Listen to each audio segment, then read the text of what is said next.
Hello, everyone. So today we are going to learn how to write answers in science. And for any given answer, the steps that we are going to follow are first one, to understand the concept. Without understanding any concept, it will be really difficult for you to write any answer in science. So understanding the concept is of utmost importance. Next, we will highlight the keywords in that answer, whether the answer is in the textbook or you're referring to a digest. We will use a highlighter and highlight the keywords. Then we'll make a concept map. Then we will write the answer in our own words using the concept map.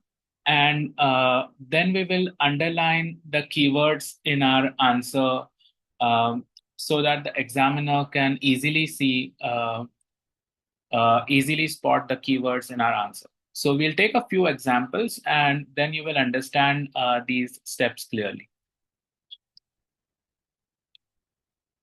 So the first example is a give reason question. It says the sun is seen on the horizon a little before sunrise, or the sun is seen on the horizon for some time even after sunset.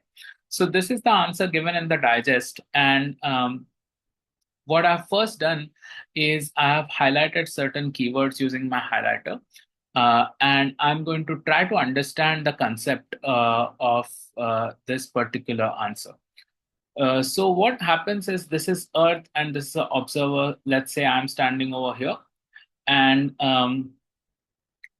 as light is traveling from sun, the actual position of the sun is over here, and as light is traveling from sun to Earth, it passes through different layers of the atmosphere, and the air is densest closer to the Earth, and it goes on becoming rarer as it goes away from the Earth. So when the light is traveling from sun towards the Earth, it is traveling from a rarer medium to denser medium. And when light changes from a medium of a particular density to another medium of another density, light changes its direction, which is called as refraction. And from rarer to denser medium, it bends towards normal. Since it is going on bending towards normal, it's going to follow this kind of a curved path. And by the time it reaches the eye of the observer, uh, if this line is extended straight, the observer is going to feel like the light is coming from here and not from here, right? So the observer feels that the apparent position of the sun is over here, which is above the horizon, wherein whereas the actual position of the sun is below the horizon. So when the sun is rising, uh, even when it's below the horizon, the observer can see it above the horizon just before the sunrise. And after sunset, the sun has gone below the horizon already, but for a little time, the observer will keep seeing it a little above the horizon. So the basic concept of this answer is how light coming from sun bends towards normal and keeps on bending towards the normal as it passes through different layers of the atmosphere. Because going from sun towards earth, the atmosphere goes on becoming more and more dense. So it's rarer away from the earth and denser closer to the earth. Right. So understanding this concept, now I have taken a small colorful piece of paper, which is called as a flashcard. I'm using it as a flashcard. I'm making this kind of concept map on that flashcard. So atmosphere is denser near the Earth. Light traveling from sun to Earth is actually traveling from a rarer medium to denser medium. And because of refraction, it bends towards the normal. So the apparent position of the sun for the observer can be seen above the horizon. And that's why we see an advanced sunrise, means we can see the sun already a little bit before the sunrise, and delayed sunset. So even after the sun has gone below the horizon, can still keep seeing it for some time. So I've made this concept map. Now I'm going to use this concept map, and the concept map consists of keywords. So all these are keywords which should be there in my answer that I'm going to write in my own words, because these keywords are scientific words, technical words, which should be part of your answer, right? So this is the answer given in the digest. I highlighted some keywords in it using my highlighter. Then I took a colorful piece of paper, prepared this flashcard. I also drew this diagram so that the concept is clear to me, and the diagrams also helping me write the answer as well as make this concept map. Now, I have used this concept map to write my answer in points, and I've written it in my own words, right? So you can go through it. It's completely in my own words. I've just followed the concept map point by point. I have written the answer in points. And after I wrote the entire answer, I took my scale and I underlined the keywords so that the examiner can easily spot them. Okay, I hope this is clear. Let's take another example. This is another give reason question from Science 2. We feel exhausted after exercising. That means we feel tired after exercising. I identified certain keywords in the answer in the digest, and now I'm going to try to understand the concept. So while we are exercising, the oxygen oxygen level in our body becomes less. We feel shortage of oxygen. And when there is shortage of oxygen, the cells prefer to do anaerobic respiration. Okay, so in anaerobic respiration, one of the products that is formed is lactic acid. And as it forms, it gets accumulated in the body. That means it gets collected in the body. Also, aerobic respiration produces 38 molecules of ATP per molecule of glucose, whereas anaerobic respiration produces only 2 molecules of ATP per molecule of glucose. So the energy that is produced from anaerobic respiration is much, much lesser, right? So the body has very little energy. And therefore, because of the accumulation of lactic acid, also less energy being produced because of anaerobic respiration. These are the two reasons because of which we feel exhausted or we feel tired. So I've made this concept map over here after understanding the concept. And now I'm going to use the concept map to write this answer.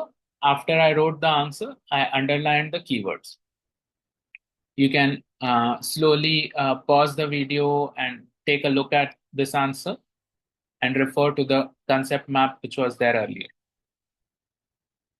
Now we will come to differentiate between questions.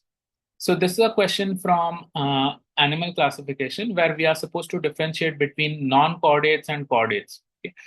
So this is the answer from the digest. What I first did is I took my highlighter and highlighted the keywords on both sides. Okay? And now I'm going to try to understand the concept. So non-chordates are usually less evolved, smaller animals. Chordates, like mammals, birds, are bigger animals. They are more evolved. Non-chordates do not have a notochord. So notochord is a rod-like structure in this diagram. You can see this rod-like structure is the notochord. Non-chordates don't have that, and that's the essence of their name as well, that they're non-chordates, means ones who do not have a notochord. Chordates have a notochord. In non-chordates, there are no pharyngeal gill slits. So gill slits are these openings that look like this. You can see this diagram. And in chordates, there are these pharyngeal gill slits. So this is a diagram of a chordate. Nerve cord is present. If present, is double and solid. So nerve cord is a bundle of nerves, and for non-chordates, it is double and it's solid. And for chordates, it's single and hollow. So here in this diagram, you can see a hollow nerve cord. Nerve cord is located on the ventral side of the body for non-chordates. So ventral side is the front side of the side of the abdomen, and dorsal side is the back side of an animal. Right. So nerve cord is located on the ventral side, and heart is located on the dorsal side for non-chordates. So heart is located on the back side, whereas for chordates, nerve cord is located, it's exactly opposite of this. Nerve cord is located on the dorsal side. Heart is located on the ventral side. So as humans, we are chordates. We are under the Mammalia subphylum.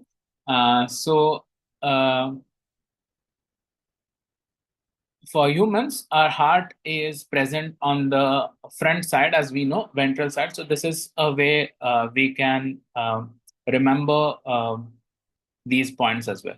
So after I've highlighted these points, and I have also understood this concept really well, then I use a flashcard and make a concept map. Here, more than concept map is just it is just a record of keywords. So keywords on both sides, and once I have the keywords, then I write it in my own language, form my own sentences, and complete this differentiate between. After that, I underline the keywords, so it's easy for the examiner to spot the keywords. Okay.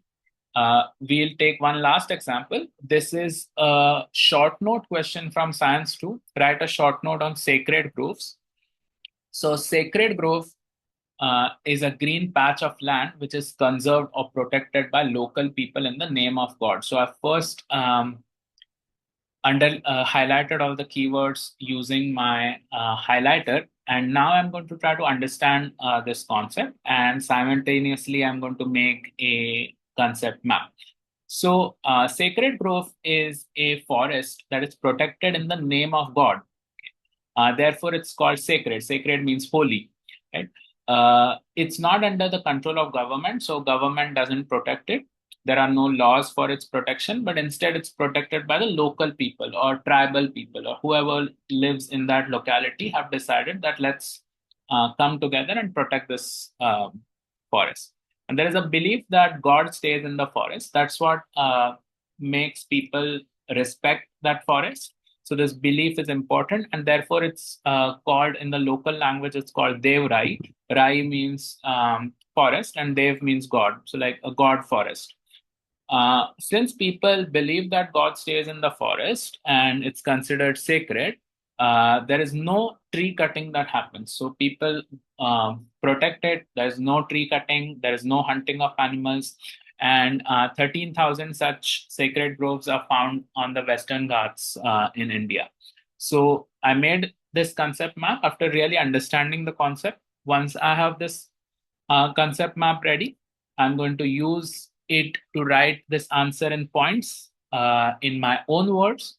And in the end, I'm going to use my scale and underline the keywords so that the examiner can easily spot this. So I've taken a few examples for you, and you can apply it for all the other answers in science. Again, going over the steps, we first understand the concept. We highlight the keywords. Using the keywords, we make a concept map. Then we write the answer in our own words. And in the end, we again underline the keywords in our answer. I hope this will help you write your science answers and learn them really well. Thank you.